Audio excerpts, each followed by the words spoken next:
김학의 전 법무부 차관이 야밤 출국을 시도하기 전 법무부에서 일하는 법무관 2명이 출국이 금지됐는지 여부를 조회한 것으로 드러났습니다. 특히 이렇게 불법으로 정보를 조회한 시점이 문재인 대통령이 엄정한 수사를 지시한 직후인 것으로 JTBC 취재 결과 파악됐습니다. 박영선 장관 후보자가 황교안 자유한국당 대표에게 김학의 전 차관의 동영상에 대해 말한 날짜와 시간을 지목하며 일정표를 공개했습니다. 한국당은 박 후보자를 허위사실 유포로 고발하겠다고 밝혔습니다. 오늘 뉴스룸엔 이와 관련해서 박지원 의원이 출연합니다. 맥도날드 햄버거병 사건을 수사했던 당시 검찰이 맥도날드 측의 허위 보고와 공무원의 봐주기 정황을 포착하고도 이들에게 무혐의 처분을 내린 것에 대해서 논란이 커지고 있습니다. 오늘은 당시 불량 패티 수백 톤의 존재가 외부에 알려지지 않았던 배경과 함께 햄버거병으로 아직까지 고통받고 있는 피해 아이의 어머니 이야기를 스튜디오에서 직접 듣겠습니다. 박상구 금호 아시아나그룹 회장이 그룹 회장직과 계열사 대표이사에서 물러나는 등 경영에서 손을 떼기로 했습니다. 아시아나항공의 감사 보고서 파문에 한때 주식 거래가 정지되고 자금난 우려가 커지자 책임지겠다는 뜻을 밝힌 겁니다. 이른바 장자연 문건을 직접 본 것으로 알려진 배우 윤지호 씨가 장 씨의 연예계 동료들에 대한 조사가 필요하다고 촉구했습니다. 윤 씨는 구체적으로 배우 이미숙 씨 등 연예인 6명의 이름을 과거사 위원회에 전했습니다. 세월호에 설치됐던 CCTV 영상을 저장하는 장치를 누군가 조작했을 가능성이 있다는 조사 결과가 나왔습니다. 세월호 참사 특별조사위원회는 해군이 수거했다는 저장 장치와 이후 검찰에 제출된 장치가 달라 보인다면서 중간에 바꿔치기를 했을 정황 등이 있다고 주장했습니다. 김의겸 청와대 대변인이 지난해 10억 원대 빚을 지고 재개발 지역의 상가 건물을 26억 원에 사들여서 투기 논란에 휘말렸습니다. 노후 대책일 뿐 시세 차익을 노린 게 아니라고 해명했지만 논란이 커지고 있습니다. 가파른 산비탈이 나무를 베어내 민둥산이 됐습니다. 이곳은 건축이나 개발이 제한된 이른바 맹지인데요. 도로가 없는 맹지를 개발하면서 인근 주민과 갈등을 빚는 현장을 밀착 카메라에서 전해드립니다. 마스크가 필요 없는 세상으로. 내일을 바꾸는 현대 수소전기차. 예, 시청자 여러분, JTBC 뉴스룸을 시작하겠습니다. 지난 금요일 밤에 김학의 전 법무부 차관은 선글라스와 마스크로 얼굴을 가린 채 인천공항에서 포착됐습니다. 태국으로 나가려다가 긴급 출국 금지를 당해서 실패한 그는 여행을 가려 했을 뿐이라고 주장했죠. 그런데 누군가가 김 전 차관의 출국이 금지됐는지 여부를 사전에 알아보도록 한 정황이 드러나서 다시 파장이 커지고 있습니다. 원래 출국 금지 여부는 본인이나 변호인이 직접 출입국 사무소에 가서 확인해야 합니다. JTBC 취재 결과 지난 18일 문재인 대통령이 엄정하게 수사를 하라고 지시한 뒤에 다음 날 오전에 출국 금지 여부에 대해서 불법으로 조회를 한 것입니다. 법무부는 출입국 기록에 접속한 법무관 2명의 감찰에 착수하면서 누군가 지시를 했는지 여부 등을 집중 파악하고 있습니다. 먼저 강보들 기자의 보도입니다. 법무부에서 일하는 법무관 2명이 김학의 전 차관의 출국 시도 전 출국이 금지됐는지 몰래 조회에 감찰을 받고 있습니다.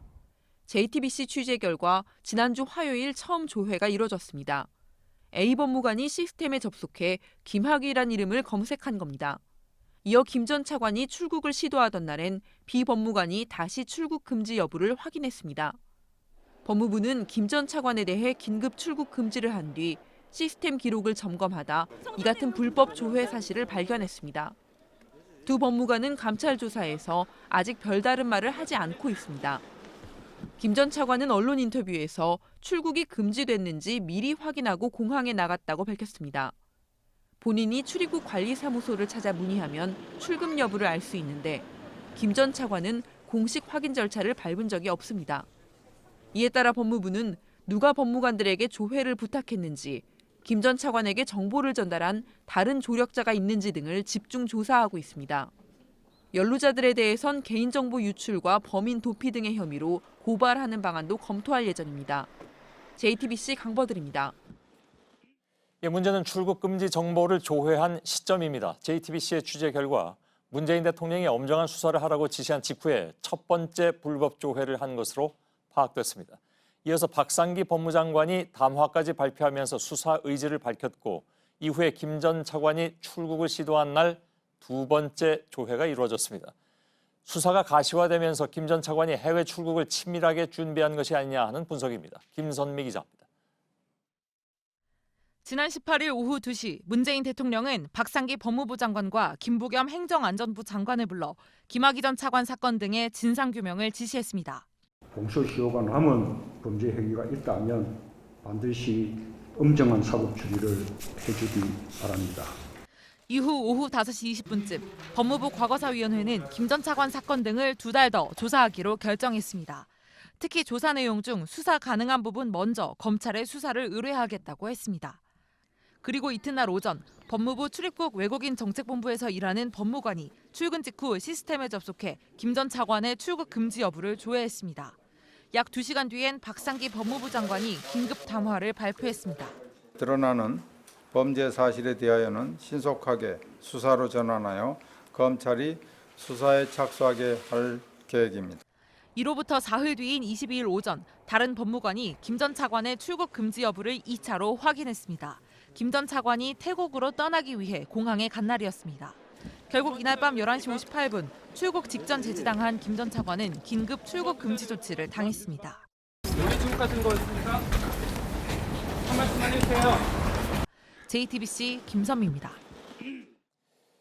김학의 전 법무부 차관이 임명되기 전에 당시 황교안 법무부 장관을 만나서 동영상에 대해서 얘기했다. 국회 법사위원장이었던 박영선 장관 후보자가 어제 청문회에서 한 말이죠. 오늘은 구체적인 날짜와 시간이 들어있는 일정표까지 공개를 했습니다. 한편 박지원 의원도 얘기를 들은 황 장관의 얼굴이 빨개졌다는 말을 당시에 박 후보자로부터 들었다고 밝혔습니다. 당시 경찰 수사팀이 김 전 차관이 임명되기 전에 이미 청와대에 보고했다고 밝힌 가운데 국회에서도 장관을 통해서 문제를 제기했다는 주장이 나온 것입니다. 하지만 황교안 자유한국당 대표는 당시 만남이 기억나지 않는다면서 언제 김 전 차관의 문제를 알았는지는 답하지 않고 있습니다. 먼저 유선희 기자의 보도를 보시겠습니다.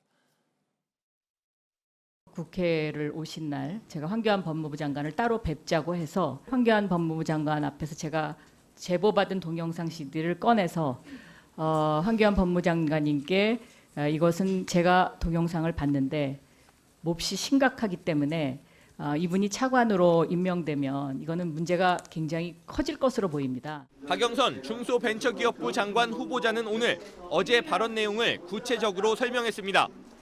소셜미디어에 CD를 같이 보지는 않았지만 당시 법무부 장관이던 황교안 자유한국당 대표가 얼굴은 물론 귀까지 빨개지면서 자리를 뜨던 모습이 생생하다고 적었습니다. 국회 법사위원장실에서 황 대표를 만나 김학의 전 차관 관련 동영상 이야기를 했고 황 대표가 민망해하면서 나갔다는 겁니다. 만난 시간은 2013년 3월 13일 오후 4시 40분이라면서 당시 일정표를 공개했습니다. 사실이라면 박 후보자가 황 대표를 만난 건 청와대가 김학의 당시 대전고검장을 법무부 차관에 선임한다고 발표한 당일입니다. 김 전 차관은 이튿날 정식 발령이 났고 15일 취임식을 했습니다. 당시 국회 부의장이었던 민주당 박병석 의원은 같은 날 오후 3시 50분, 민주평화당 박지원 의원은 같은 날 오후 5시 15분에 국회에서 황 대표를 만난 것으로 나타났습니다. 황 대표는 기억나지 않는다고 했습니다. 자주 만났고요.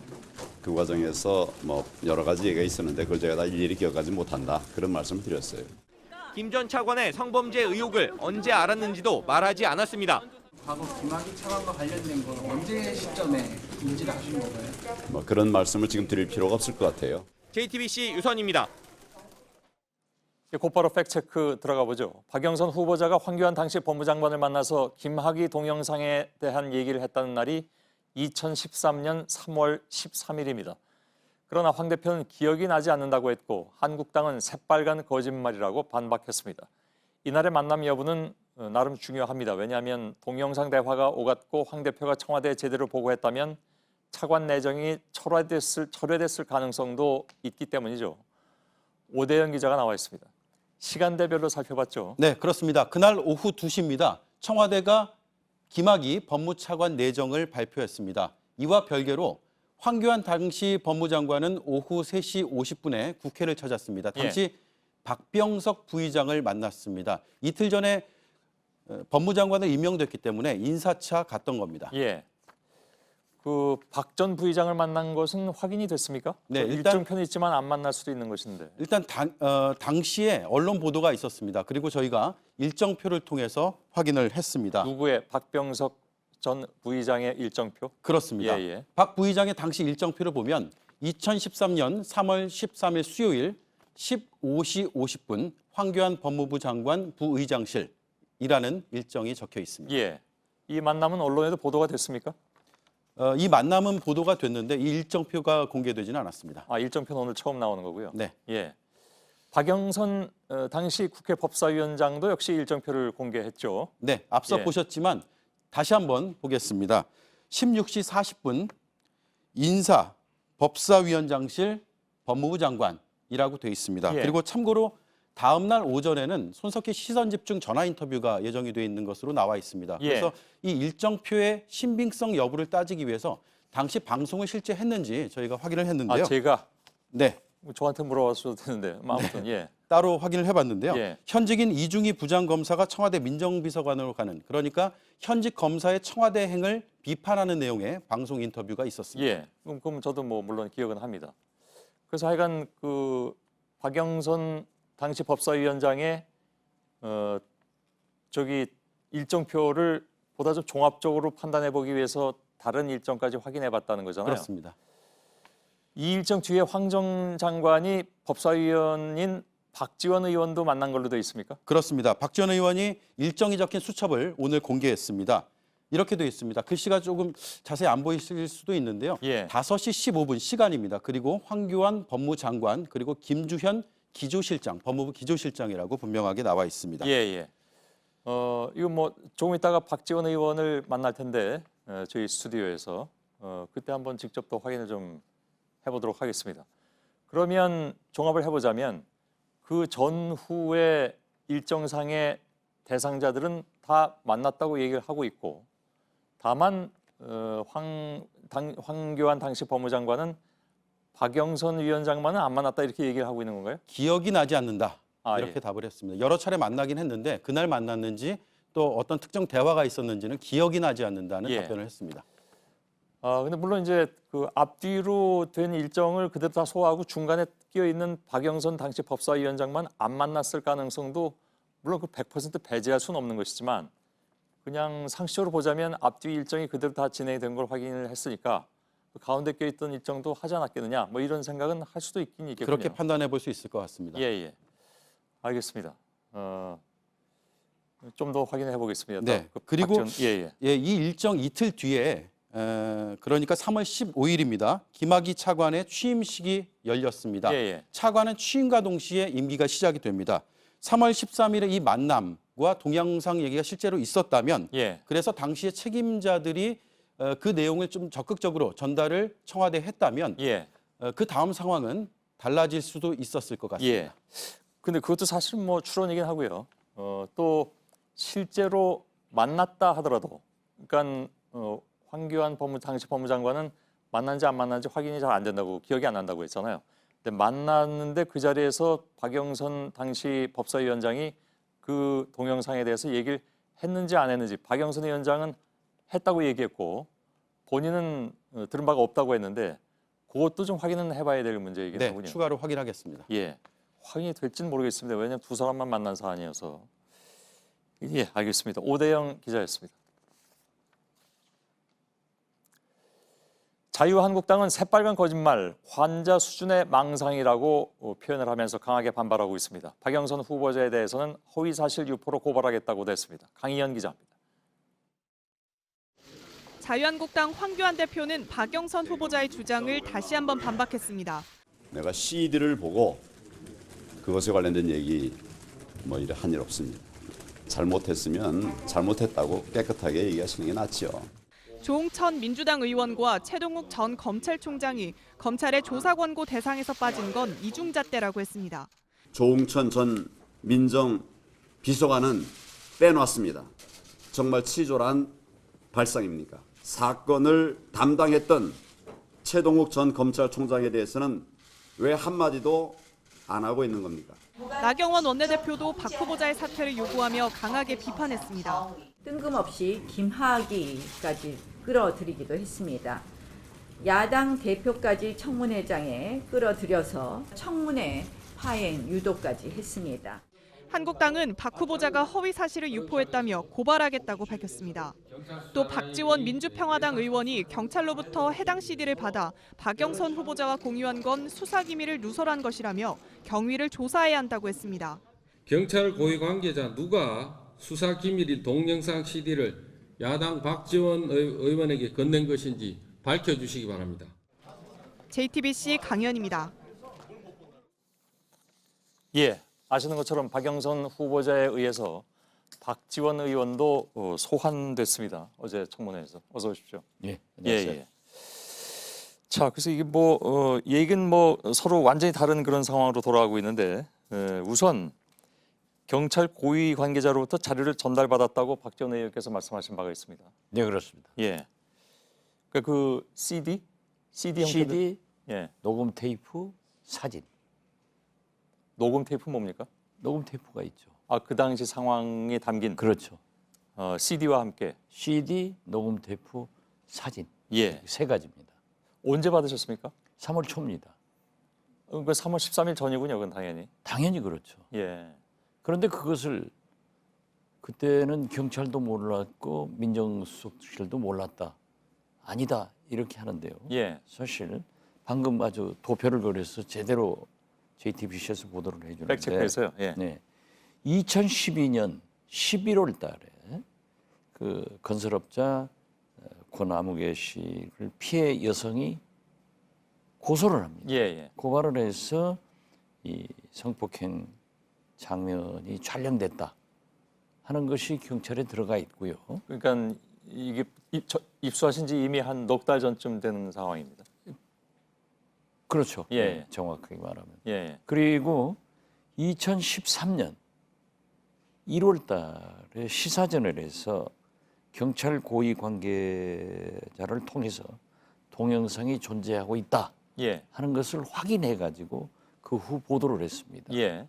그렇기 때문에 제가 3월 초에 입수를 했는데 그때는 없었다라고 하는 것은 거짓말입니다. 마치 예. 박영선 위원장을 안 만났다 하는 것도 거짓말로 드러나지 않습니까? 예. 명확하게 거짓말이라고 단정을 해버리시는데. 거짓말이죠. 지금 현재 저에게 그때는 존재도 하지 않은 동영상과 예. 녹음 테이프와 사진을 만약 보고가 안 된 것이라면요?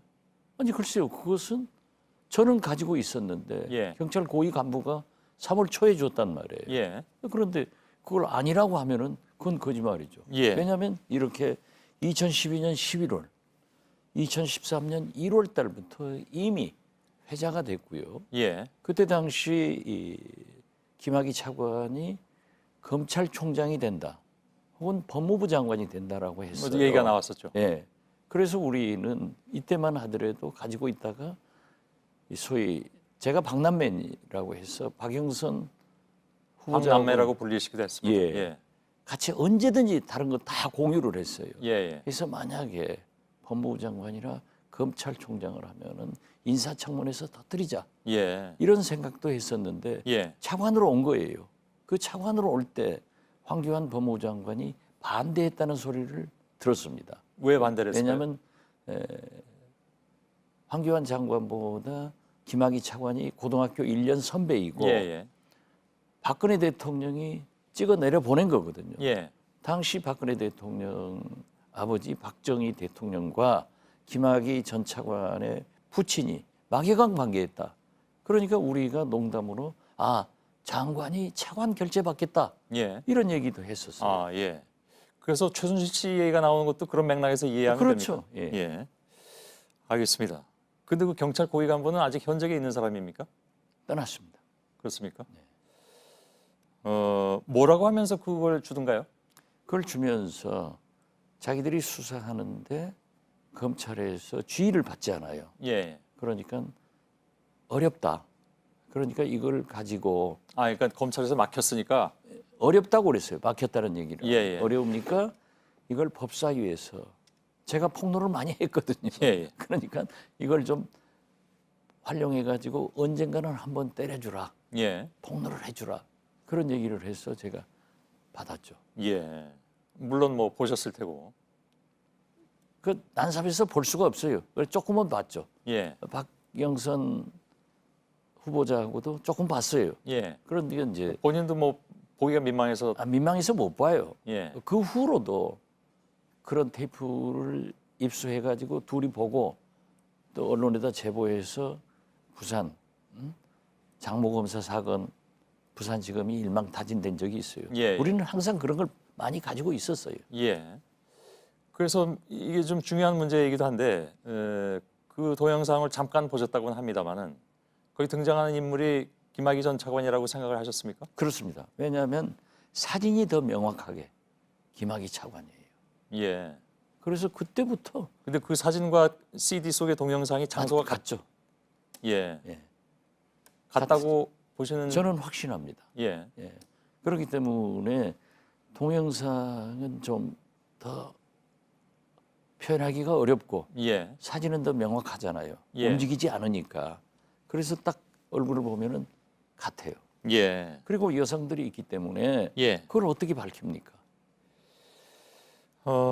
그럼 아무튼 그 당시에 그 야당 의원에게 이런 것이 이제 전달이 되는 상황이었고, 그것도 몇 달 전부터 이 얘기는 일정 부분 수면 위에 다 떠올라 있는 상황이었는데, 청와대나 뭐 이런 쪽에서 혹은 뭐 또 다른 검찰이나 이런 쪽에서 모른다고 하는 것은 저는 이해가 믿지 못합니다. 예. 저는 거짓말한다 이렇게 생각합니다. 예. 그래서 저희하고 인터뷰했던 김기용 당시 경찰청장, 저 김학의 전 차관이 차관으로 임명된 날 그만두긴 했습니다. 그렇죠. 여러 가지 뭐 알려지지 않은 이유로. 예. 그분도 그건 좀 이해 안 간다라는 식으로 얘기는 하더군요. 그렇습니다. 갖다 준 사람이 누군지는 더 이상 뭐 여쭙지 않도록 하겠습니다만. 그건 얘기 못하죠. 예, 알겠습니다. 근데 그 당시 법사위원이셨고 또 이거는 가지고 있다가 김학의 전 차관이 혹시 장관이나 검찰총장이 되면 터뜨리려고 했다라고 말씀을 하셨는데 네. 그 전에라도 이걸 예를 들면 뭐 차관 얘기가 나올 때라도 누굽니까 저 박영선 의원은 그 당시에 법사위원장으로서 이걸 제기했다고 하지만 박지원 의원은 전혀 그럴 생각이 없으셨습니까? 뭐 지금처럼 그렇게 소위 공개적으로 그러한 얘기를 못할 때였습니다. 사회 분위기가. 예. 그리고 박영선 위원장이 저에게 황교안 장관에게 그러한 얘기를 했다. 예. 그렇게 전화를 해서 저도 그냥 웃고 말았죠. 예. 맞고 우리가 이제 김학의 차관이 계속했으면은 이제 한번 들이댔을 거예요. 예. 그런데 며칠 만에 이 문제가 되니까 자진 사퇴를 했잖아요. 예. 그리고 당시에도 박근혜 대통령이 이러한 보고를 하니까 본인한테 물어보니까 아니라는데 무슨 소리냐 하고 임명해라 가지고 한 거예요. 예. 지금 뭐 아시는 것처럼 박영선 후보와 황교안 대표 간에는 지금 이른바 이제 진실 게임이 붙어 있습니다. 어떻게 받아들이십니까? 저는 박영선 대표의 진실을 믿습니다. 예, 제가 줬으니까. 예. 제가 같이 봤으니까. 근데 아무튼 어저께 얘기에 약간 혼선이 있긴 있었는데 그 CD를 보여준 건 아니라고 얘기하더군요. CD는 보여줄 수가 없죠. 예. 거기에서 누구한테든 보여줄 수가 없죠. 처음에 근데 꺼냈다고 얘기했다가 나중에 이제 그 말이 바뀌는 바람에 한국당에서는 굉장히 크게 문제 삼고 있습니다. 그래서 저도 그랬습니다. 예. 황교안 대표가 13일 날 11일부터 뭐 15일까지인가 만나지 않았다 하는 것을 저는 거짓이라고 생각하지 않는다. 예. 착각할 수 있다. 그래서 박영선 대표도 황망 중에 내가 CD를 꺼내서 보여줬다 하다가 테이블에 올려놓고 얘기했다 하는 것을 저는 어떻게 8년 전에 그렇게 구체적으로 기억을 하겠느냐. 6년 전이긴 합니다. 예, 그렇죠. 6년 전입니다. 그렇게 하겠느냐. 저도 지금 8년 전을 6년 전으로 얘기하잖아요. 6년 전을 8년 전으로. 그래서 저는 이러한 진실은 다행히 박병석 부의장이나 박영선 법사위원장 박지원 이 셋이가 일정표를 가지고 있었으니까 13일 날 만났다는 것이 나타나잖아요. 근데 13일에 뭐 박영선 위원장을 만난지 안 만난지 기억이 안 난다고 황 대표는 얘기한 바가 있습니다. 그리고 대변인 시켜서는 뭐 박영선이 전혀 아니다 하고 마치 말이지 정신 이상한 사람처럼 몰아갔는데 그럼 거기에 대해서 한국당이 지금 뭐라고 얘기를 하고 있습니까? 그 일정표 관련해서 저희가 아까 쭉 그 일별해서 보여드렸는데 마지막으로 한 가지만 좀 확인하고 짧게 확인해야 될 것 같습니다. 그날 만나셨습니까? 그러니까 박병석 국회 부의장 만나고 박영선 위원장 만나고 박지원 의원 만나는 걸로 돼 있었는데 박병석 전 의장 만난 거는 뭐 확인이 된 것 같습니다. 그 보도로. 박지원 의원은 만나셨습니까? 네, 만났습니다. 어디서 만나셨습니까? 원외관에서요. 그 국회에서요? 그럼 앞뒤로는 만나는 것으로 얘기가 확인이 되는 거고. 저도 장관 해봤지만 부임 인사 가는 거예요. 가서 의장단 만나고 그다음에 소속 상임위원장 만나고 원내대표를 만날 경우도 있고 바쁘면 못 만나고 되게 의원회관을 와서 소속 상임위원 만나니까 알겠습니다. 저를 만난 거죠. 다만 이제 그 황 대표의 주장대로라면 만난지 안 만난지 뭐 불확실한다 하더라도 또 만나서 그 얘기를 들었다 안 들었다도 이게 또 진실감이 있는 상황이어서. 네, 그런데 제가 박영선 위원장이 황교안 당시 법무부 장관한테 하는 얘기는 못 들었지만은 전화로 그러한 얘기를 했다. 라는 것은 얼굴이 들었다. 빨개지더라. 이런 얘기를 하더라고요. 알겠습니다. 여기까지 듣겠습니다. 네, 감사합니다. 박지원 의원이었습니다. 고맙습니다. 네. 김학의 전 차관의 뇌물수수 의혹 등에 대한 수사를 특별수사단이 맡는 것으로 정리되면서 검찰이 수사팀 구성에 박차를 가하고 있습니다. 대검찰청은 곧 지방검찰청의 검사장을 단장으로 하고 전국에서 뽑은 검사들로 꾸린 특별수사단을 발표할 예정입니다.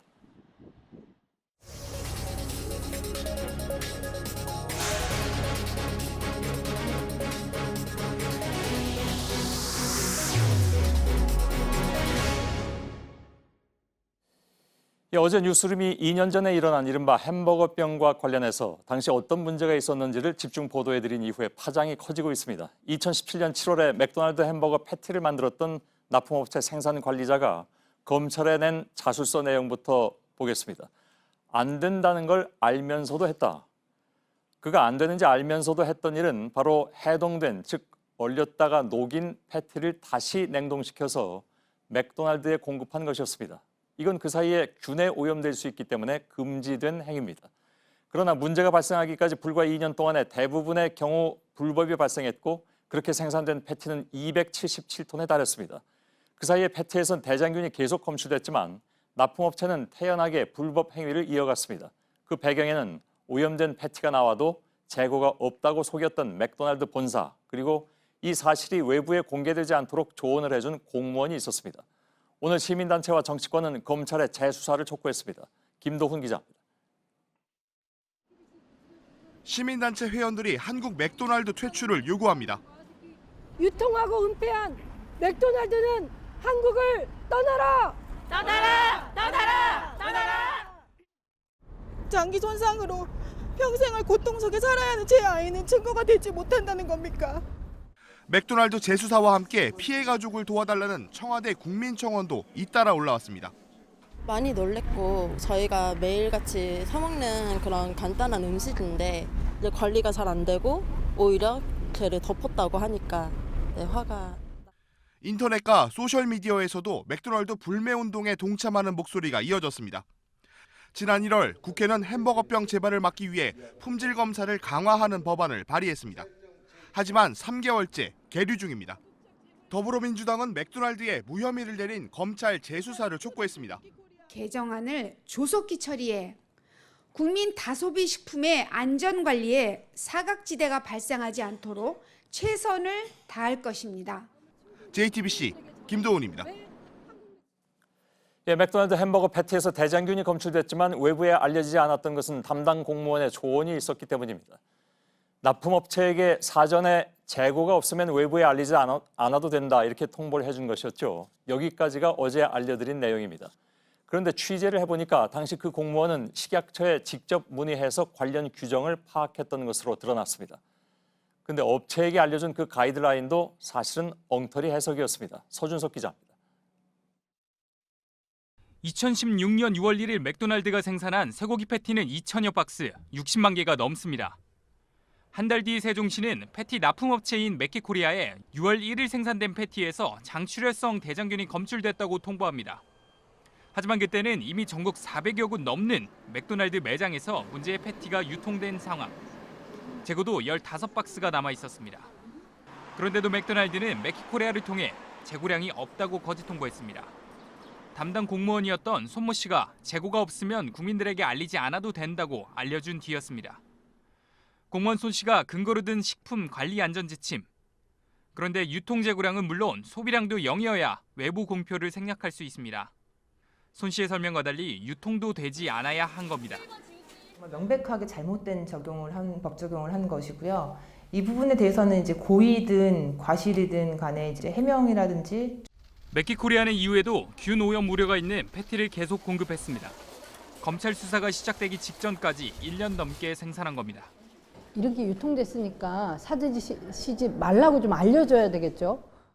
햄버거병에 걸린 5명의 아이 중 4명은 2016년 6월 30일 이후 햄버거를 먹었습니다. JTBC 서준석입니다. 저희 취재진이 어제와 오늘 전해드린 내용은 앞서 검찰 수사에서도 다 파악이 된 그런 내용들입니다. 그러나 검찰은 납품업체 직원 3명만 재판에 넘기고 담당 공무원과 맥도날드에게는 무혐의 처분을 내렸습니다. 맥도날드의 허위 보고가 담당 공무원에게 직접 전달되지 않았다는 이유에서입니다. 윤세민아 기자입니다. 햄버거를 먹고 병을 얻은 아이 부모들이 맥도날드를 고소한 건 2017년 7월입니다. 그리고 6개월 동안 이어진 수사 끝에 맥도날드는 무혐의 처분을 받았습니다. 아이들이 먹은 맥도날드 햄버거가 실제 병을 일으켰는지 연관성을 확인할 수 없다는 이유입니다. 다만 검찰은 오염됐을 수 있는 패티를 맥도날드에 납품한 혐의로 맥키코리아 직원 3명을 재판에 넘겼습니다. 당시 검찰은 맥도날드 직원들이 문제의 패티 재고량을 속이고 관련 폐기 자료도 사라진 점을 파악한 상황. 업체 편의를 봐준 공무원 손모 씨에 대해서도 마찬가지였습니다. 검찰은 손 씨를 조사하면서 전출이 목전에 있어서 잘 신경 쓰지 못했다는 진술도 확보했습니다. 하지만 모두 불기소 처분했습니다. 맥키코리아가 세종시에 오염 패티 재고가 없다고 허위 보고할 때 맥도날드로부터 받은 확인서를 제출하지 않았다는 겁니다. 사람의 생명과 신체라는 것은 우리 법률이 보호해야 될 가치 중에 가장 최상위에 있습니다. 범죄에 대해서는 그 고의나 과실을 넓게 해석을 합니다. JTBC 윤세민입니다. 이 피해 어린이의 어머니 최은주 씨는 2년 넘게 1인 시위를 이어가고 있습니다. 잠시 후 뉴스룸 2부에서 직접 스튜디오에 모시겠습니다. 네, 세월호 참사 당시 CCTV 영상에 담긴 저장 장치를 누군가 조작했을지 모른다는 조사 결과가 나왔습니다. 세월호 참사 특별조사위원회는 해군이 수거했다는 저장 장치와 나중에 검찰이 받은 장치가 달라 보인다고 했습니다. 당시 CCTV 영상은 참사 발생 3분 전까지만 남아 있었습니다. 가장 중요한 참사 순간이 남아있지 않았던 것입니다. 이수진 기자입니다. 세월호 참사 2달 뒤 해군 잠수사가 선체에서 CCTV 영상이 담긴 저장 장치를 가지고 나옵니다. 당시엔 덮개가 닫혀 있었습니다. 열쇠 구멍도 수직 방향으로 돼 있습니다. 그런데 30분 뒤 촬영한 저장 장치는 열쇠 구멍이 수평 방향입니다. 또 하루 뒤 찍힌 사진에선 덮개 안쪽의 잠금 장치도 훼손돼 있습니다. 세월호 참사 특별조사위원회는 해군이 물속에서 건져 올린 저장 장치와 검찰이 증거로 받은 장치가 다른 것으로 의심된다고 했습니다. 전문기관이 확인해보니 오른쪽 손잡이 안쪽 고무가 훼손된 정도도 달랐다고 합니다. 당시 검찰이 CCTV 영상을 복원한 결과 사고 발생 3분 전까지만 영상이 남아 있었습니다. 위원회는 누군가 저장 장치를 중간에 바꿔치기 했거나 데이터에도 손을 댔을 가능성이 있다고 주장했습니다. 유가족은 더 이상 의혹이 남지 않게 해달라고 호소했습니다. 특조위 발표에 대해 해군은 현장에서 수거한 저장 장치는 관계자들이 지켜보는 가운데 당일 해경으로 넘겼다고 했습니다. JTBC 이수진입니다. 박삼구 금호 아시아나그룹 회장이 오늘 물러났습니다. 조양호 대한항공 회장과 달리 박 회장은 모든 직함을 내려놓고 경영에서 손을 떼겠다고 했습니다. 아시아나항공의 감사 보고서 파문으로 경영 위기가 닥친 책임을 지겠다고 했습니다. 정재호 기자입니다. 박삼구 금호 아시아나그룹 회장이 경영에서 손을 뗍니다. 그룹 회장직은 물론 아시아나항공, 금호산업의 대표이사직과 등기이사직 등 그룹 내 모든 자리에서 물러납니다. 당분간 부회장을 중심으로 비상경영 체제로 운영하고 외부 인사를 회장으로 영입할 예정입니다. 박 회장은 감사보고서 파문으로 그룹이 어려움에 처하게 된 책임을 다하기 위해서 물러난다고 했습니다. 박 회장이 퇴진 결정을 내린 건 주채권은행인 산업은행의 이동걸 회장을 만난 뒤입니다. 현재 아시아나항공은 자금난이 걱정되는 상황입니다. 그룹 측은 산업은행의 협조를 구하면서 시장에서의 신뢰 회복을 위해 내린 결정이라고 했습니다. 총수이자 대주주로서 경영위기에 책임을 지라는 시장의 압박도 적지 않았습니다. 감사보고서에 문제가 있어서 주식 거래가 일시적으로 정지됐는데 재감사를 통과한 뒤에도 투자자들의 불안을 없애진 못했습니다. 박 회장의 퇴진 소식에 오늘 아시아나항공 주가는 한때 15%까지 치솟았습니다. JTBC 정재우입니다. 고 장자연 씨 동료 배우인 윤지호 씨가 대검 과거사 진상조사단에 나와서 조사를 받았습니다. 윤 씨는 이미숙 씨를 포함해서 배우 6명을 조사해야 한다면서 실명을 조사단에 말한 것으로 전해졌습니다. 장 씨와 친했던 이들이 증언을 하면 더 많은 의혹을 밝힐 수 있다는 겁니다. 여성국 기자입니다. 고 장자연 씨가 피해 내용을 적은 문건을 직접 본 걸로 알려진 동료 윤지호 씨가 추가로 조사를 받았습니다. 현재에서도 가장 핵심이라고 생각하는 부분은 딱 2줄이 있습니다. 언니가 왜 문건을 작성할 수밖에 없었는지, 그리고 추후에 왜 다시 회수를 하려고 했었는지에 대해서. 특히 윤 씨는 이미숙 씨 등 사건에 대해 증언할 동료 여배우 6명의 실명도 조사단에 전했습니다. 저보다 굉장히 각별하셨던 사이시고 많은 정황들을 저보다 더 많이 아실 분들이세요. 또 실제로 언니가 도움을 청했던 분도 계시고 자신보다 더 친했던 연예계 동료들이 증언하면 더 많은 의혹을 밝힐 수 있다는 겁니다. 또 장 씨 사건은 성상납이 아니라 성폭행이라고도 했습니다. 누군가가 술에 뭘 탔다고 보여져요. 그 후에는 아예 의식이 거의 없으신 상태이기 때문에 어떠한 일이 벌어졌더라면 그건 성폭행으로 될 거고요. 진상조사단은 이미숙 씨 등을 조사할지 검토에 나섰습니다. JTBC 여성국입니다. 어젯밤 강원도 태백의 탄광에서 탄을 캐던 도중 새어나온 가스에 불이 붙는 사고가 났습니다. 좁고 꽉 막힌 갱도 안에서 뜨겁고 강력한 열폭풍이 광부들을 덮쳤습니다. 1명이 숨지고 5명이 다쳤습니다. 조승현 기자입니다. 강원도 태백의 석탄공사 장성광업소에서 사고가 난 건 어제 오후 8시 반쯤입니다. 지상에서 1070m 아래 갱도 끝부분에서 탄을 캐기 위해 발파 작업을 하던 중이었습니다. 높이 2m, 폭 3m 갱 안에서 갑자기 불길이 일어났습니다. 순간 뜨거운 폭풍이 인부들을 덮쳤습니다. 발이 확 내리는 게 저예요. 그 막부터 다 날아가면서 그냥 뒤로 어떻게. 갱도 안에 있던 53살 박모 씨가 숨지고 5명이 다쳤습니다. 경찰은 석탄층에서 새어나온 메탄가스에 발파 과정에서 발생한 불꽃이 튄 것으로 보고 있습니다. 석탄 광산은 메탄가스가 나오는 갑종 탄광과 가스가 없는 을종 탄광으로 분류됩니다. 장성 탄광은 갑종 탄광입니다. 2012년에도 가스 폭발로 2명이 숨지고 6명이 다치는 사고가 났습니다. 이 때문에 작업자들은 메탄가스 농도를 재는 휴대용 측정기를 가지고 있었습니다. 탄광 측은 메탄가스가 감지되지 않았다고 주장합니다. 일정 수치가 지나면 자기가 빼하고 경보를 울려줘요. 메탄가스는 공기보다 가벼워 높은 곳에 모입니다. 이 때문에 메탄이 이미 고여 있었지만 작업자들이 있던 위치에선 감지되지 않았을 가능성도 제기됩니다. JTBC 조승현입니다. 네, 부산의 한 무인도에 전투복 입고 총을 든 사람들이 나타나서 한동안 휘젓고 다녔습니다.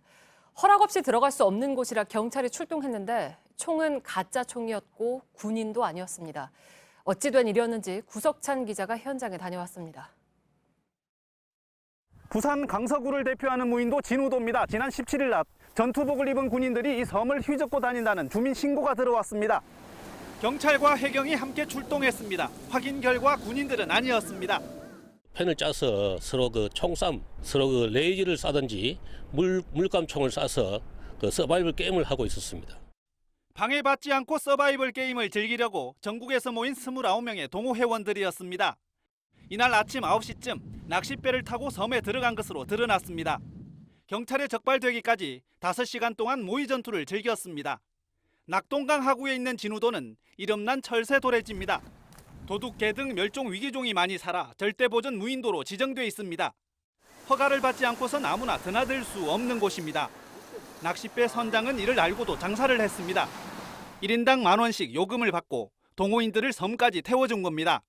관할구청은 무단으로 섬에 들어간 29명에게 최고 200만 원의 과태료를 부과하기로 했습니다. 해경도 선장 59살 최모 씨를 유도선 사업법 위반 혐의로 처벌할 예정입니다. JTBC 구석찬입니다. 김의겸 청와대 대변인이 작년 10억 원이 넘는 빚을 내서 서울 동작구 재개발 지역의 상가 건물을 산 것으로 나타났습니다. 김 대변인은 투기 목적이 아니다 이렇게 해명을 했는데 논란은 좀 지속이 됐습니다. 심수미 기자입니다. 저는 지금 재개발 예정지인 서울 흑석동에 나와 있습니다. 제 뒤로 허름한 2, 3층짜리 건물들이 다닥다닥 붙어있는 모습이 보이실 텐데요. 한 채에 20억 원을 호가하는 것은 물론이고 그나마 매물이 거의 없는 상태입니다. 바로 아래 보이는 이 건물이 김의겸 대변인이 지난해 26억 원을 주고 매입한 건물입니다. 한 달 뒤인 8월 정부는 동작구를 투기 지역으로 지정했습니다. 작년 초에 조정 대상 지역으로 인기도 연기가 됐고 가격이 뛰기 시작하는데 툭툭툭 뛰기 시작했단 말이죠. 계획대로 재개발이 진행되면 김 대변인은 전용 면적 110제곱미터 아파트와 상가 건물을 갖게 됩니다. 현지 부동산에선 향후 약 40억 원의 가치가 예상된다는 전망도 나왔습니다. 다른 말은 우리가 상식적으로 못 사. 액수가 크니까는 대출 나와야지. 김 대변인도 대출을 많이 받았습니다.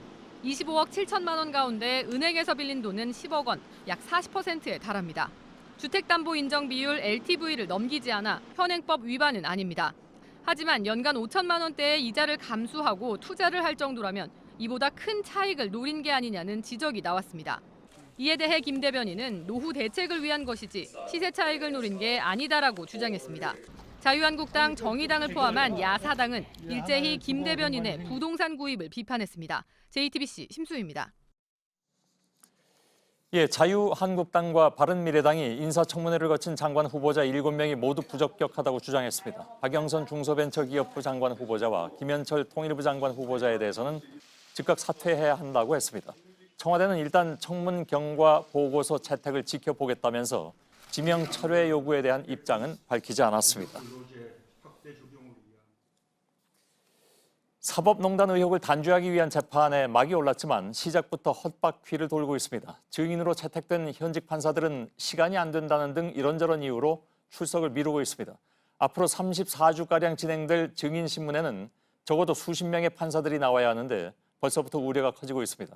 그런가 하면 비위 판사 명단에 포함됐던 차관급 고참 판사는 검찰이 대법원에 명단을 건넨 걸 비판하면서 장외 여론전을 펼치고 있어서 법원 안팎에서 말이 좀 많이 나오고 있습니다. 공다솜 기자입니다. 오늘 임종환 전 법원행정처 차장의 재판에 첫 증인이었던 시진국 부장판사가 나오지 않았습니다. 자신이 진행해야 할 재판과 날짜가 겹친다는 이유에서입니다. 당장 검찰이 반발했습니다. 재판이 있거나 재판을 준비한다고 출석을 미루는 걸 합리적으로 보기 어렵다는 겁니다. 임 전 차장의 재판엔 수십 명의 후배 판사들이 증인으로 서야 합니다. 앞서 임 전 차장 측이 검찰의 조사 내용에 동의하지 않으면서 증인들을 하나하나 불러 따지자고 했기 때문입니다. 앞으로 채택될 증인들이 제대로 나와도 재판은 증인신문에만 34주가량이 걸리게 됩니다. 하지만 오늘처럼 증인이 나오지 않으면 재판도 늦어질 수밖에 없습니다. 박상원 부장판사도 본인의 재판을 준비해야 한다며 증인신문을 미뤄달라고 했습니다. 임 전 차장 측은 신속하게 진행하자는데 반대하지 않는다며 본인들의 재판이 없는 날 판사들을 증인으로 부르면 된다고 주장했습니다. JTBC 공다소입니다. 차관급인 현직 고등법원 부장판사가 동료들에게 보낸 메일도 논란거리입니다. 검찰이 사법농단에 연루됐다는 판사 명단을 대법원에 통보하는 것이 위법하다는 것입니다. 그런데 해당 판사 스스로 명단에 들어있는 것으로 알려져서 동료들에게 자신의 변호를 했다는 말까지 나왔습니다. 송우영 기자입니다. 사법농단 수사를 마무리한 검찰은 이달 초 76명의 현직 판사 명단을 대법원에 넘겼습니다. 해당 판사들이 농단에 연루됐으니 대법원에서 조치하라는 취지였습니다. 그런데 현직 고등법원 부장판사가 정면으로 비난하고 나섰습니다. 김시철 서울고법 부장판사는 동료 판사들에게 이메일을 보내 명단을 전달한 법적 근거가 없다고 주장했습니다. 참고인으로 판사들을 조사했을 경우 대법원에 통보할 근거가 없고 피의자로 조사했더라도 아직 수사 중이라 역시 기관에 알릴 수 없다는 겁니다. 그러면서 공무상 비밀누설 혐의가 될 수 있다고까지 했습니다. 그런데 김 부장판사 본인이 76명의 명단에 포함돼 있는 걸로 알려졌습니다. 지난 2015년 원세훈 전 국정원장의 파기환송심 재판장을 맡아 법원행정처 지시에 따라 무죄 결정을 유도하려 했다는 의혹 때문입니다. 특히 앞으로 사법농단 사건의 항소심 재판을 맡을 수도 있는 동료 판사들에게 메일을 보낸 것 자체가 부적절하다는 지적입니다.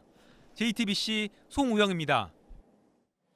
환경부 산하기관의 인사 의혹과 관련해서 김은경 전 장관의 영장이 기각됐지만 검찰은 청와대를 향한 수사를 이어갈 방침입니다.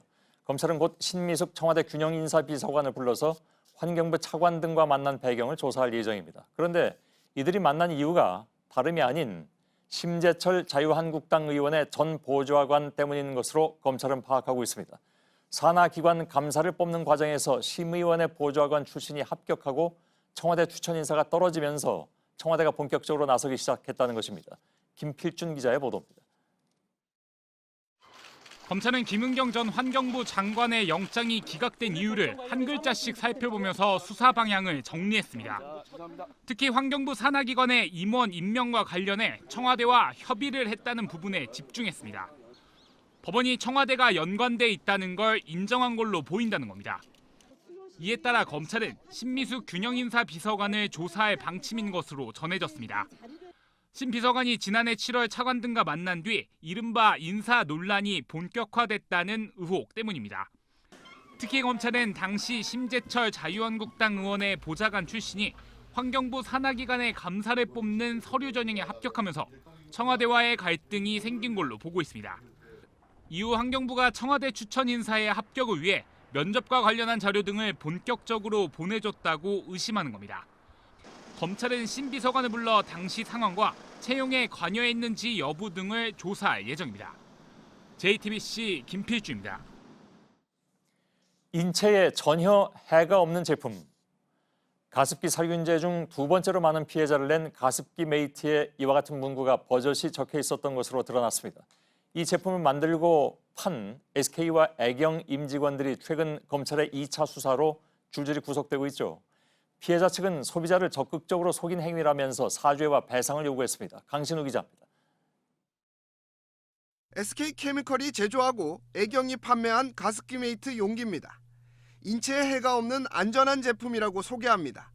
심리적 안정과 정신적 피로 해소에도 효과가 있다고 써놨습니다. 영국에서 저독성 인증을 받은 항균제를 썼다는 점도 강조합니다. 하지만 가습기 메이트는 2011년 가습기 살균제 사태가 불거질 당시 옥시 제품에 이어 두 번째로 많은 피해를 낸 제품입니다. 1차 검찰 수사 당시 이 제품의 원료인 CMIT와 MIT가 인체에 유해한지 분명히 밝혀지지 않아 처벌을 면했습니다. 하지만 최근 들어 이 원료의 독성이 확인돼 2차 수사가 진행 중입니다.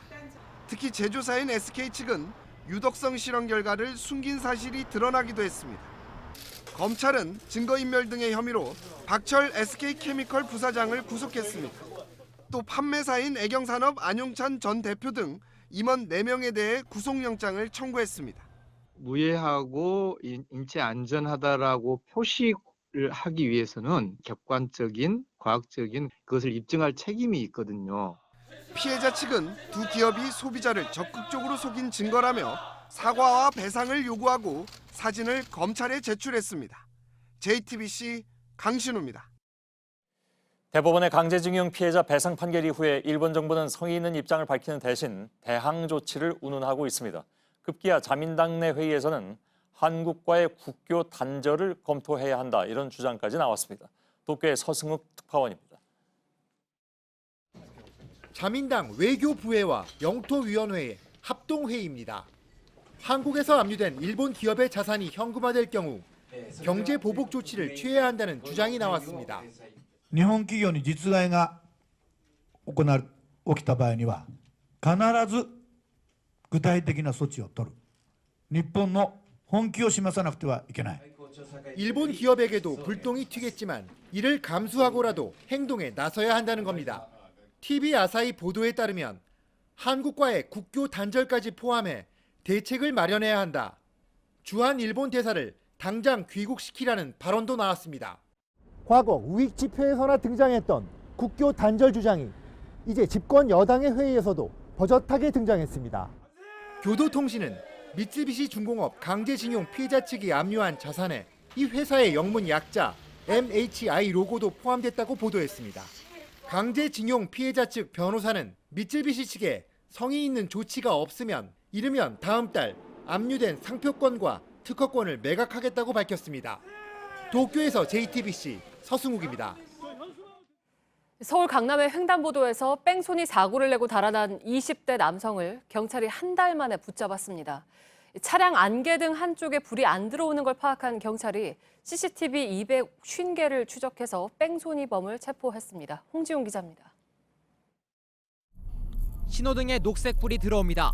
길을 건너던 보행자가 갑자기 뒤돌아서는 순간 검은색 차량이 들이받습니다. 네, 뺑소니 있어가지고요. 다친 사람 있어요? 네, 지금 사람 한 명 다쳐서 쓰러져 있어요. 차에 치인 보행자는 3m 넘게 떨어진 이 지점에 쓰러졌습니다.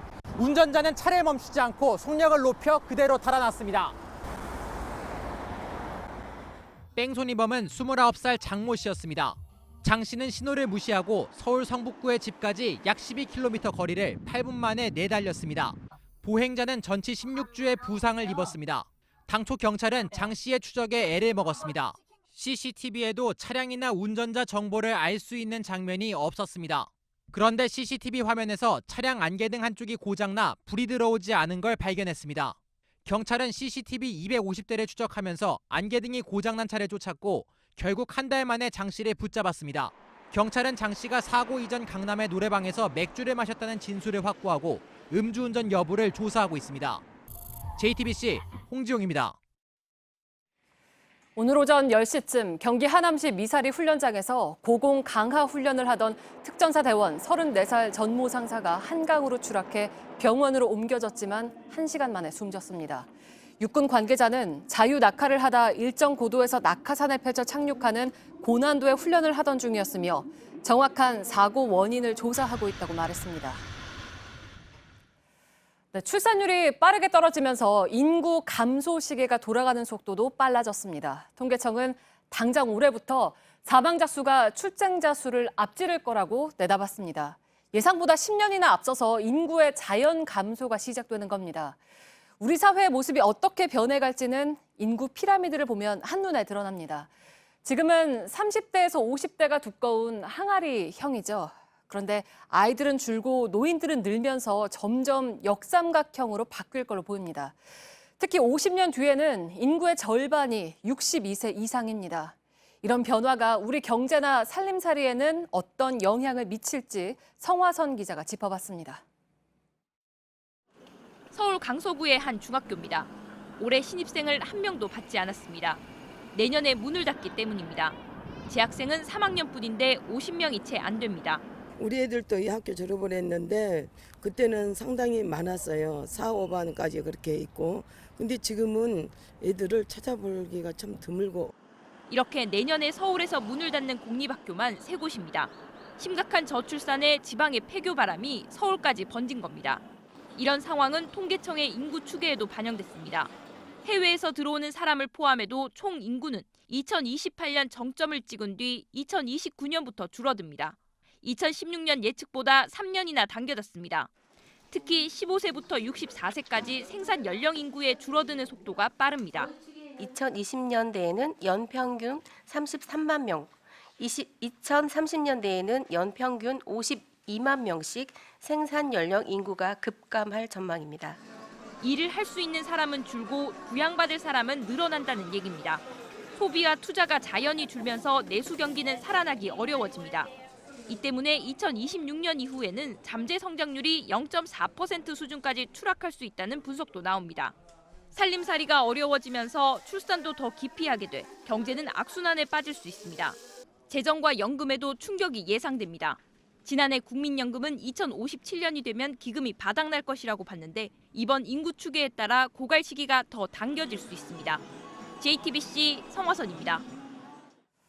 네, 오늘도 전국 곳곳에 초미세먼지 주의보가 내려졌습니다. 이달 들어 한반도 서쪽 지역에선 이틀에 한 번꼴로 초미세먼지 농도가 나쁨 단계 이상이었습니다.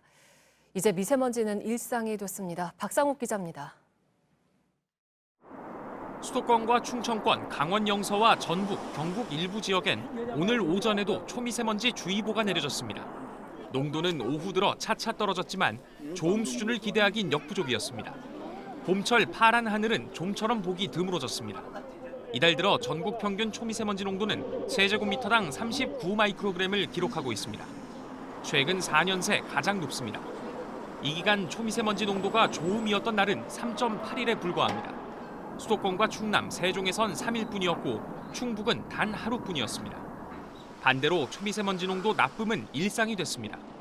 3월 강원과 서쪽 지역 10개 시도에서 나쁨 단계 이상의 농도가 나타난 날은 평균 14일, 충청북도는 17일이나 기준치를 넘겼습니다. 수도권 등 다른 지역도 열흘 넘게 탁한 공기가 이어졌습니다. 중국발 미세먼지가 넘어올 땐 농도가 치솟았고 들어온 먼지는 좀처럼 흩어지지 않은 채 한반도 상공에 머물렀습니다. 온난화로 비는 적게 내리고 바람은 약해진 탓입니다. 이 같은 대기 정체는 내일도 이어집니다. 환경부는 세종과 충북, 전북 등 중부 내륙에 걸쳐 초미세먼지 농도가 나쁨 수준일 것으로 내다봤습니다. JTBC 박상욱입니다. 5.18 민주화 운동의 마지막 항쟁지인 전남도청이 옛 모습을 되찾았습니다. 국립아시아 문화전당을 만들면서 훼손되거나 철거된 공간들이 원래 모습에 가깝게 복원될 것으로 보입니다. 정진명 기자입니다. 5.18 민주화운동 당시 시민군들이 끝까지 남아 계엄군에 맞섰던 옛 전남도청. 도청 별관은 절반만 남았고 본관으로 이어지는 통로는 사라졌습니다. 국립아시아문화전당을 만들면서 훼손한 겁니다. 문화체육관광부와 광주시 등이 모인 전남도청 복원협의회는 오늘 복원 계획을 발표했습니다. 시신 수습 장소에 들어선 방문자 센터와 전남경찰국 건물 뒤 LED 철골 구조물은 뜯어냅니다. 시민군 상황실과 수습대책위원회가 있었던 도청 본관의 엘리베이터와 화장실도 사라집니다. 문화전당 출입구로 사용되는 별관 1, 2층은 그대로 두고 3, 4층을 복원합니다. 도청 본관을 중심으로 도청 회의실 등 6개 건물이 색깔부터 형태까지 최대한 원형에 가까워집니다. 역사적 사실들이 건물과 내재되어서 다양하게 곳곳에 존재하는데 그런 부분들을 사실적으로 복원을 한다.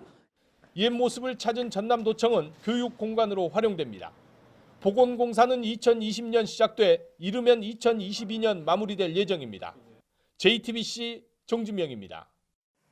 이탈리아 폼페이 유적지에서 지난해와 올해 초 생생한 벽화가 잇따라 발견됐습니다. 이번에는 당시 주방이 없는 서민들이 이용한 간이 음식점의 모습이 담긴 벽화가 나왔습니다. 2000년의 세월이 흘렀지만 선명했습니다. 조택수 기자입니다. 나무로 만들어진 것으로 보이는 니은자 형태의 판매대가 있습니다. 앞에는 무언가 담긴 자루가 매달려 있습니다. 위에는 요리 기구들이 놓여 있습니다. 둥근 것, 넓은 것, 길쭉한 것까지 다양합니다. 그 뒤로 한 사람이 지게를 들고 지나가고 천장에도 무언가 걸려 있습니다. 고대 도시 폼페이에서 테르모폴리움이라고 불린 간이 음식점 모습입니다. 폼페이는 서기 79년 베수비오 화산 대폭발로 화산재 속으로 사라졌다 1960년대부터 발굴이 본격화했습니다.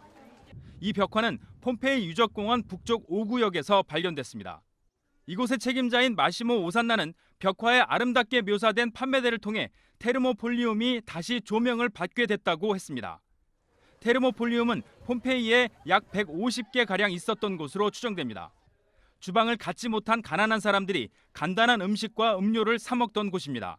유적이 발견된 5구역은 지난해 11월과 올해 2월 레다와 백조, 나르시스의 생생한 벽화가 발굴되기도 했습니다. JTBC 조택수입니다.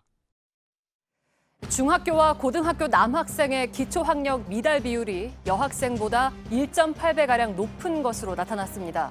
교육부는 국어, 수학, 영어 과목에서 기초학력에 미달한 중학교 남학생 비율은 8.7%인 반면 여학생은 5%라고 밝혔습니다. 고등학교에선 남학생 8.6%, 여학생 4.6%로 남녀 간 학력 격차가 더 컸습니다. 강원도민이 전국에서 가장 뚱뚱하고 흡연과 음주 등의 건강 지표도 가장 나쁜 것으로 나타났습니다. 오늘 발표된 질병관리본부의 2018년 지역사회 건강조사 결과입니다. 강원도민의 비만율은 34.3%로 가장 낮은 세종시에 비해서 6.5%포인트 높았고 남성 흡연율은 45.3%, 고위험 음주 비율도 22.6%로 광역 지자체 가운데 가장 높았습니다. 2019 서울 모터쇼가 내일부터 열흘 동안 일산 킨텍스에서 열립니다. 국내외 21개 브랜드가 신차 36종을 포함해서 150여 종류의 차량을 선보입니다. 올해는 전기차 업체 테슬라도 참가해서 모델 3를 국내에 처음으로 소개합니다. 네, 소셜미디어에서 눈길을 끌고 있는 부산 뉴스입니다. 여러분 안녕하십니까? 교양 있는 사람들이 두루 쓰는 현대 부산말로 부산 소식을 발빠르게 전해드리겠습니다. 뉴스는 표준어를 써야 한다는 생각을 깨고 자막까지 부산 사투리를 살려서 만들었습니다. 부산시가 지난해 11월부터 격주로 소셜미디어에 올리고 있는데 사투리를 활용한 신선한 시도로 인기를 끌고 있습니다. 네, 언제나 흥이 넘치는 여자 배구 우승 세리머니입니다. 선수와 감독이 함께 몸을 흔들죠. 최고 선수 MVP가 된 흥국생명 이재영 선수의 올 시즌 마지막 장면이었습니다. 여자 배구에 왜 열광하는지에 대한 답은 이재영처럼 꾸밈 없는 선수들이 코트에 있다는 것에서 찾을 수 있을 것 같습니다. 이도성 기자입니다. 우승하고 모든 축하가 쏟아지는 순간 MVP로 이름이 불릴 땐 더 크게 웃고 더 크게 기뻐합니다. 팬들에게 보내는 감사 인사는 감독과 함께 추는 춤으로 대신합니다. 이재영은 배구 인생 최고의 순간을 이렇게 즐겼습니다. 한결같은 짧은 단발머리. 코트 위에선 언제나 있는 그대로의 솔직한 마음을 드러냅니다. 득점하면 펄쩍 뛰며 기뻐하고 이해가지 않는 판정엔 발을 구르며 항의합니다. 상대팀 선수를 맞히기라도 하면 곧바로 위로하고 신이 날 땐 언제나 춤을 추며 팬들에게 다가갑니다. 배구 선수치곤 크지 않은 178cm. 공격수로서 스파이크 역시 춤추듯 다양합니다. 높고 빠른 점프로 높이와 힘이 실린 공격은 때론 강하게, 때론 부드럽게 코트 구석구석을 찌릅니다. 공격만 하는 반쪽짜리 선수가 아니라 공을 받아내는 수비까지 잘하는 선수. 상대팀 감독은 아는데도 못 막는다고 말했습니다. 코트에서 써내려간 눈부신 장면은 긴장이 조여올 때마다 상황을 즐겁게 마주하는 태도에서 시작됩니다. 소셜미디어엔 자신을 향한 응원 글귀를 적어놓곤 하는데 언제부턴가 이재영의 대문글은 넌 무조건 잘 돼 였습니다. JTBC 이도성입니다.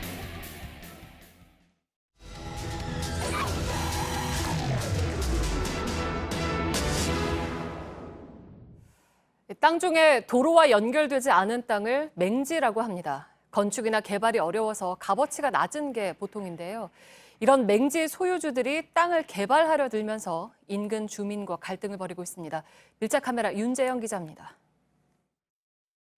강원도 양구군의 한 산골짜기. 좁은 비포장 길이 나 있습니다. 길을 따라 올라가 봤습니다. 전화도 터지지 않는 이 깊은 산속인데요. 이 산길에 건축 자재들이 쌓여 있을 뿐 아니라 평평하게 터도 닦여 있습니다. 좀 더 올라가 보니 집도 보입니다. 길 끝까지 올라와 봤습니다. 이 주변에는 온통 나무들이 베어져 있고 이쪽에는 초록색 컨테이너 건물이 한 채 있는데요. 이 건물 앞에는 식탁부터 선풍기 또 고추장까지 사람이 사용하던 집기들이 온통 흩어져 있어서 한때는 사람이 살았지만 지금은 더 이상 살지 않는다는 걸 보여주고 있습니다. 이쪽으로 와보면 이곳은 주방으로 보이는 곳인데요. 이 문에는 위반 건축물이라는 딱지가 붙어 있습니다. 이 골짜기는 도로가 없는 땅 맹지입니다. 전기도 안 들어오고 상하수도 시설도 없습니다. 건축물을 세울 수 없는 땅이지만 사람이 사는 집이 10가구가 넘습니다. 3, 4년 전부터 땅 주인들이 지은 겁니다. 내가 불법 건물을 졌어요. 법대로 해. 나 법에 처벌 받을게. 모두 불법이지만 오히려 군청이 도로를 내줘야 한다고 주장합니다. 농사라도 져먹고 살겠다고 여기 농로길을 좀 내다오. 무조건 되고 안 된다 이거야. 갈 데는 없고 겨울에 춥기는 하고 군청은 땅 주인들이 직접 도로를 내야 한다는 입장입니다. 그 산 꼭대기에다 집 짓는데 나 도로 필요하니까 도로 내달라고 하는 요구나 똑같은 상황이거든요. 맹지에 세워진 집들로 가려면 사유지를 거쳐야 하는 상황. 그런데 최근 사유지 주인은 쇠막대로 길을 막았습니다. 마당으로 댕기니 차가 밤에만 댕기니 잠을 잘 수가 있나, 먼지 가서 뭘 넣을 수가 있나. 개인 땅이니까 갖고 댕기지 말고 이런 식으로. 근데도 그냥 우기고 댕기는데 뭐. 그러자 맹지에 있는 사람들이 교통방해로 사유지 주인을 고소하는 등 갈등은 커지고 있습니다. 서울 한복판 부암동의 한 빌라입니다. 가파른 산비탈에 나무들이 베어져 있습니다. 여기는 낭떠러지인데요. 이런 작은 나뭇가지들이 낭떠러지 높이만큼 쌓여 있습니다. 여기도 도로가 없는 맹지입니다. 3년 전 이 땅을 산 사람이 나무를 베어냈습니다. 그리고 인근 빌라에는 도로를 만들겠다는 공고문도 붙였습니다. 주차장을 뚫어 기존 도로와 잇겠다는 겁니다. 빌라 주민들은 황당하다는 입장입니다. 여기 뒤에다가 뭐 빌라를 짓고 싶다. 근데 맹지여서 길이 없으니까 이걸 뚫어가지고 만들어주겠다 이렇게 얘기를 하더라고요. 도로를 내지 못하자 맹지 주인은 농장을 만들겠다고 밝힌 상황. 빌라 주민들은 산사태 위험과 환경 훼손 등을 이유로 반대 중입니다. 말도 못해요. 바람이 불면은 흙이 전부 다 집 안으로 다 들어오고요. 비가 오면은 이 물이 쓸려 내려가는 거예요. 양측의 갈등은 갈수록 격해지고 있습니다. 저희가 달려와서 톱을 뺏으면서 진짜 그때는 격한 싸움이 있었어요. 주말 이제 농장을 한다지만 이게 여기가 농사가 되겠어요? 특히 맹지 일부는 서울시가 지정한 절대 보전 지역입니다. 인공적인 개발을 금지하고 있는 겁니다. 하지만 지자체는 기존 나무를 베는 것에 대해선 제재 근거가 없다고 말합니다. 나무를 잘라면 나중에 이제 여기 비옥수비 폐지될 그런 요건이 되지 않냐. 근데 제재하는 조항이 없는 것 같더라고요. 맹지를 개발하려는 사람들과 주민 간의 갈등은 이미 심각한 수준까지 치달았습니다. 관리당국의 적극적인 감시가 없다면 이 갈등은 더 심해질 겁니다. 밀착카메라 윤재영입니다.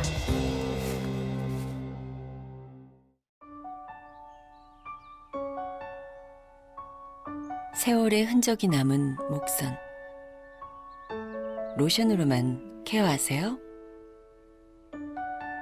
셀리턴을 모른다면 그럴 수 있죠.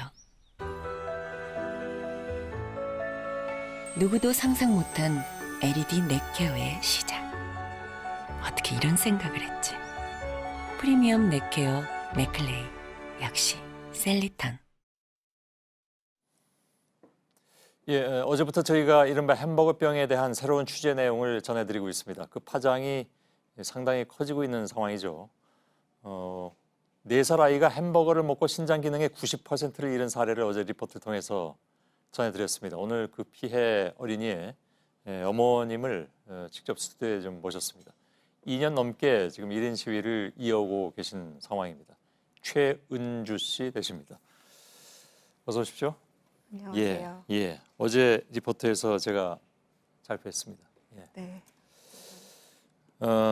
신장 기능이 90% 가까이 상실된 상태라는 것은 글쎄요, 이게 뭐 그냥 말씀만 들어도 그게 얼마나 어려운 상황인지 알 수 있을 것 같습니다. 투석을 매일 받아야 한다고. 네, 매일 밤 10시간 이상씩 기계로 자면서 밤새도록 투석을 받고 있습니다. 매일 밤이요? 매일 밤 하지 않으면 생명에 지장이 있습니다. 그 사이에 잠은 잘 수가 있습니까, 아이가? 아이다 보니까 잠 뒤치다거리기도 하고 그럴 때마다 이제 알람이 계속 울리죠. 그럼 예. 제가 또 라인을 정리를 해줘야 되고 예. 많이 뒤척이죠. 아무래도 예. 약이 배 안에 많이 들어가니까요. 학교를 금년에 들어갔다고 들었습니다. 네, 올 3월에 입학했습니다. 예, 이제 뭐 한 달도 안 된 상황인데. 네. 학교는 잘 다닐 수는 있습니까? 학교만 다니고 있고요. 예. 3월에 입학했는데도 벌써 이틀이나 병원을 외래 진료를 가느라 결석을 했습니다. 예. 본인이 학교 다니는 걸 그래도 좀 좋아했으면 좋겠는데. 네, 어디든지 가고 싶어 하는데 못 가니까 예. 학교를 가는 게 이 아이한테는 이제 거의 놀이인 거죠. 너무 고마운 거죠. 예. 이게 뭐 햄버거병이라고 했습니다만은 그 당시에도 좀 그 병명 이름이 길어서 네. 그래서 그렇게 줄여 부르긴 했습니다. 용혈성 요독 증후군. 2016년 9월이었습니다. 네. 이제 3년이 조금 안 된 그런 상황이긴 한데 이미 그 석 달 전에, 그러니까 그 햄버거를 먹기 전에 석 달 전에 그 패티에서 대장균이 발견됐다라는 얘기가 나왔잖아요. 네. 예. 근데 그게 그냥 유통이 되어 있는 상황이었고, 그건 전혀 모르는 상황에서 드신 가족이 함께 네. 나눠서 먹었다고요? 네, 저희 가족이 전부 다 평택 매장에 가서 먹었고요. 만약에 이 사실이 세상에 알려졌으면 전 절대 아이들을 데리고 가지 않았을 겁니다. 예. 뭐 너무나 당연한 그런 얘기인데 네. 모르셨기 때문에. 그렇죠. 글로벌 브랜드이니까. 그리고 저희 아이가 먹은 건 미취학 아동들 어린이 세트 메뉴인 해피밀이었거든요. 예, 예. 만약에 조금의 위험이라도 있었다, 문제가 있었다라는 걸 알았으면 절대로 가지 않았을 겁니다. 가족들이 다 먹었는데 우리 따님이 그래도 하나를 다 먹었다고.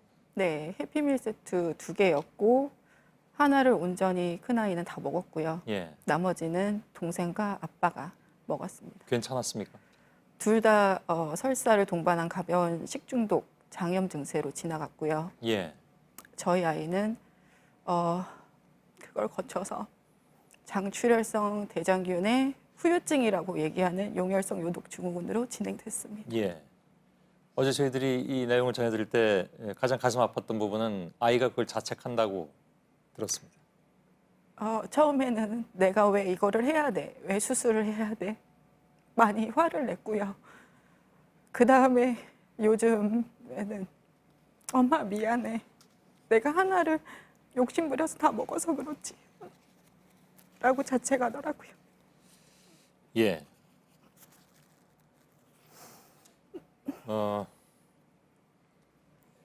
맥도날드 쪽에서 혹시 어떤 얘기가 있었습니까? 무혐의로 되긴 했습니다.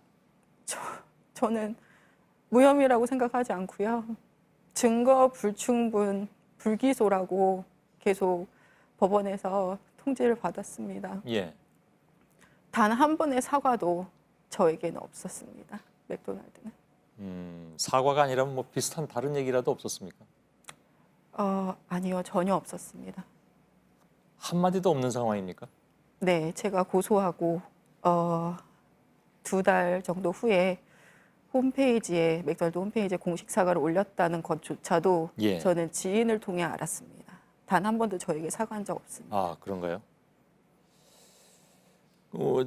어제 오늘 저희가 보도를 해드렸고 물론 다 보셨을 테고 또 네. 취재에도 협조를 해주셨습니다. 네. 그 패티 제공업체라든가 이런 쪽에서 일어났던 여러 가지 일들에 대해서 다 이제 아셨을 텐데. 네. 저는 제가 처음에 형사 고소를 할 때 기자회견에서 제 아이는 사고를 당했습니다라고 말씀드렸습니다. 사고를 당했다. 그때까지만 해도 사고라고 생각했습니다. 그런데 지금 이 상황에서는 너무나 고의적이고 악의적이고 제 입장에서는 계획된 범죄라고밖에 생각이 안 들고 그 범죄에 저희 아이와 나머지 아이들이 정말 큰 피해를 당한 피해자라고 생각합니다. 예. 당연히 재수사에 들어가야 된다고 생각하시겠군요. 네, 꼭 재수사를 해주셔서 그 책임자들에게 꼭 엄벌을 처해주셔야 정말 다시는 이런 비극적인 일을 겪는 사람들, 아이들이 없을 것 같습니다. 예. 제가 지금 2개의 수첩을 사실은 받아놓고 있습니다. 어머니로부터. 이건 어떤 내용입니까? 그거는 복막 환자 투석하는 복막 환자들이 매일매일 기록하는 투석 일지입니다. 약이 얼마만큼 들어갔고 배 안에서 나왔고 소변이 얼마고 체중과 또 혈압과 먹은 거 특이사항, 주사 뭐 이런 것들을 다 기록합니다. 몇 년 동안 매일 기록할 수밖에 없었겠군요. 매일 투석을 하니까. 네, 그럼요. 매일 해야 됩니다. 예. 신장 이식 이런 것이 혹시 가능하지 않습니까?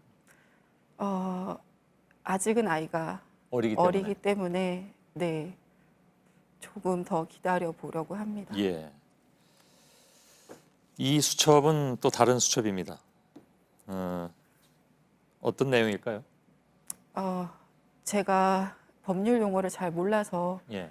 맥키코리아가 지금 맥키코리아만 기소가 되어서 재판 중인데 패티 만들어서 제공한 데죠. 네, 예. 그 재판에 가서 그냥 무작정 듣는 대로 적었습니다. 예. 법률 용어나 이런 걸 제가 잘 알지 못해서 예. 일단은 적고 나중에 다시 훑어보고 검토하고 공부하고 그러고 있습니다. 예.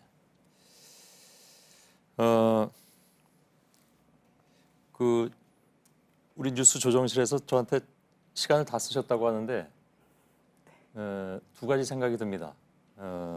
시간을 다 썼다니까 좀 야속하기도 하고 또 한쪽으로 제가 지금 인터뷰를 진행하기 저도 좀 힘들어서 죄송합니다. 근데 두 가지만 질문을 드리겠습니다. 네.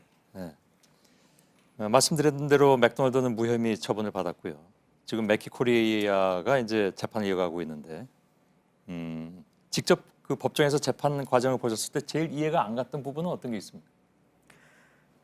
맥키코리아 재판 마무리될 쯤에 맥키코리아 변호사분이 한 6, 7분이 계시는데 그중 한 분이 늘 마지막에 하는 말씀이 있으세요. 저희 피고인들이 너무나 긴 재판 과정으로 인해 일상생활에 지장을 받고 있습니다. 빨리 재판을 진행해 주셨으면 합니다라는데 저희 아이는 매일 살기 위해서 치료하는데 그분들이 몇 달에 한 번 짧게는 15분, 길게는 3, 4시간을 법정에 앉아 있는 게 그렇게 힘든 건지 모르겠습니다. 예. 알겠습니다. 마지막 질문도 드리겠습니다. 인터뷰 마쳐야 되는데 내가 이것만은 꼭 한마디 하고 싶다라는 말씀도 좀 전해주시죠. 다시는 그 누구도 어느 기업도 돈 때문에 사람의 건강이나 생명을 위협하는 그런 짓은 절대로 하면 안 되고 또 용납이 되어서도 안 된다고 생각하기 때문에 예. 꼭 재수사, 단체 고발에 대한 수사 모두 다 제대로 돼서 그 책임자들을 좀 벌받았으면 좋겠습니다. 예. 오늘 정치권하고 시민단체들도 나서서 재수사를 촉구했는데 저희들도 이 문제를 계속해서 관심을 가지고 보도해 나가도록 하겠습니다. 정말 감사합니다. 예. 오늘 어려운 걸음 해주셨습니다. 고맙습니다. 네, 감사합니다. 예, 최은주 씨였습니다.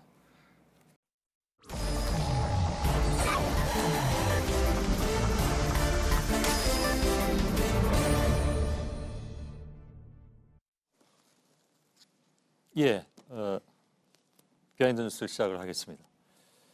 수첩을 못 전해드렸네요. 예.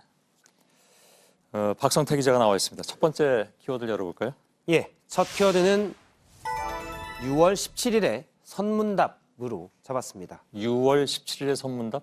6월 예. 17일은 우선 어떤 날입니까?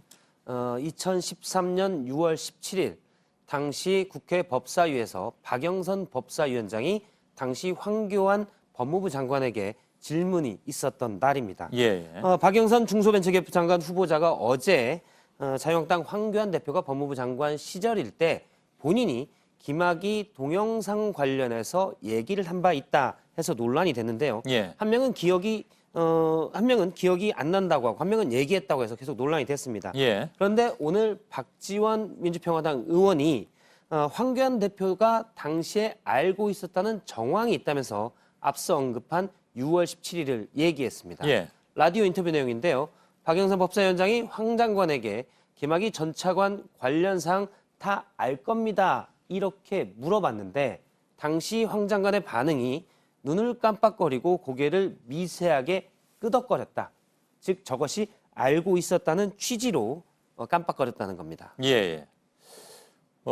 근데 이게 뭐 정확한 근거가 될까요? 그냥 답변하면서 그냥 버릇처럼 그렇게 했을 가능성도 있고 또 그렇습니다. 실제로 그렇지 그거 내가 알고 있다 이렇게 또 인정하는 것으로 보일 수도 있고 뭐 그렇습니다. 그렇습니다. 예. 그래서 그 6월 17일 법사위 영상을 구했는데요. 예. 잠깐 보도록 하겠습니다. 예.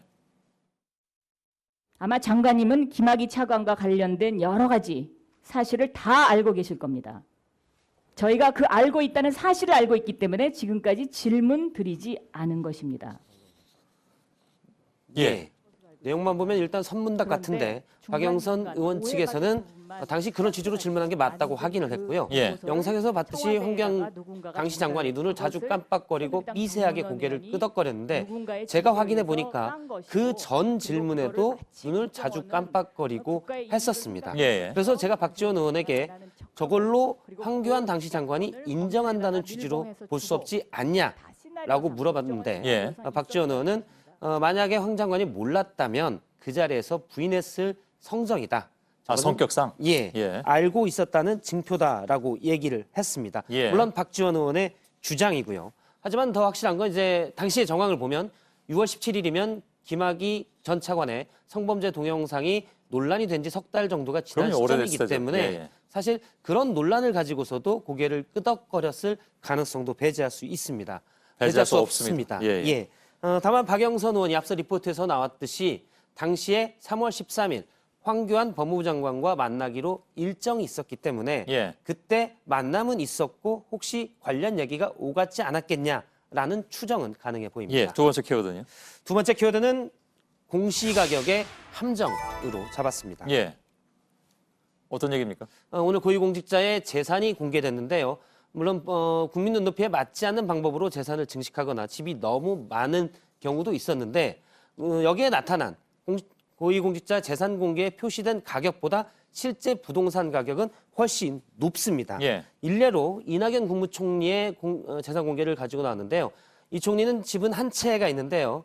강남에 있는데 공식 재산 신고가액은 9억 2천만 원으로 돼 있습니다. 예. 그런데 9억 2천만 원 가지고는 저 집을 살 수가 없고요. 실제 실거래가는 16억 원 정도 되는 겁니다. 예. 이런 문제는 법에 재산을 신고할 때 공시가격이나 실거래가 중 하나로 신고하게 돼 있어서 대부분 낮은 공시가격으로 신고하기 때문에 예. 발생합니다. 그럼 빨리 뭐 좀 정비를 해야 되지 않나 하는 의견은 많이 나오고 있습니다. 세 번째 키워드로 넘어가 보죠. 예, 세 번째 키워드는 윤지호의 의무기록 증명서로 잡았습니다. 예, 오늘 뭐 6명을 더 조사해달라고 신청을 한 걸로 알고 있는데. 예. 그런데 이제 어제 저녁에 소셜미디어에 본인의 개인정보 하나를 공개했는데요. 바로 의무기록 증명서입니다. 예. 그 내용을 잠깐 보면 이제 본인이 공개한 것이기 때문에요.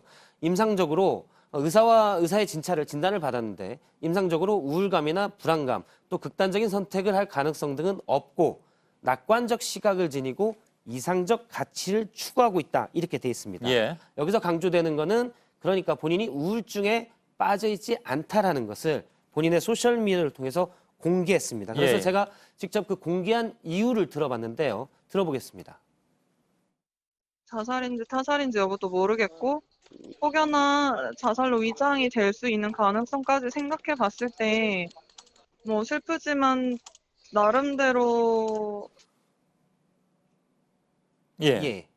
그러니까 실제로 본인이 그런 공포를 느낀다는 거군요. 그렇습니다. 자기의 의사에 반해서 무슨 일이 일어날지 모른다 이라는 것. 그렇습니다. 그래서 나는 혹시나 극단적인 선택으로 위장됐을 가능성에 대비해서 변호사와 상의를 해서 예. 나는 그럴 가능성이 없다라고 공개적으로 선언을 한 겁니다. 예. 제가 통화를 하는 동안 계속 본인의 신변 안전에 대한 위협을 늘 느끼고 있다고 얘기를 했는데요. 최근 거처를 옮겼는데 복도에 CCTV가 설치된 곳으로 옮겼다고 하고요. 예. 윤 씨가 따로 부탁한 얘기가 있는데 본인은 위험을 무릅쓰고 나서서 힘겹게 싸우고 있는데 같이 나서는 사람도 별로 없고 제도적 문제 때문에 정부의 지원도 약하다면서 예. 만일 본인이 무너지면 앞으로 이런 상황에 누가 나서겠냐 관심과 지원이 필요하다고 예. 강조했습니다. 중요한 얘기네요. 예. 알겠습니다. 여기까지 하겠습니다. 박성태 기자였습니다. 네, 날씨입니다. 내일 전국이 흐린 가운데 중부지방에 오전 한때 비가 오는 곳이 있겠습니다. 초미세먼지 농도는 충남과 충북, 전북에 걸쳐서 나쁨 수준이겠고 그 밖의 지역은 보통 수준이겠습니다. 예, 여러분 저희들은 내일도 최선을 다하겠습니다. 여러분 고맙습니다.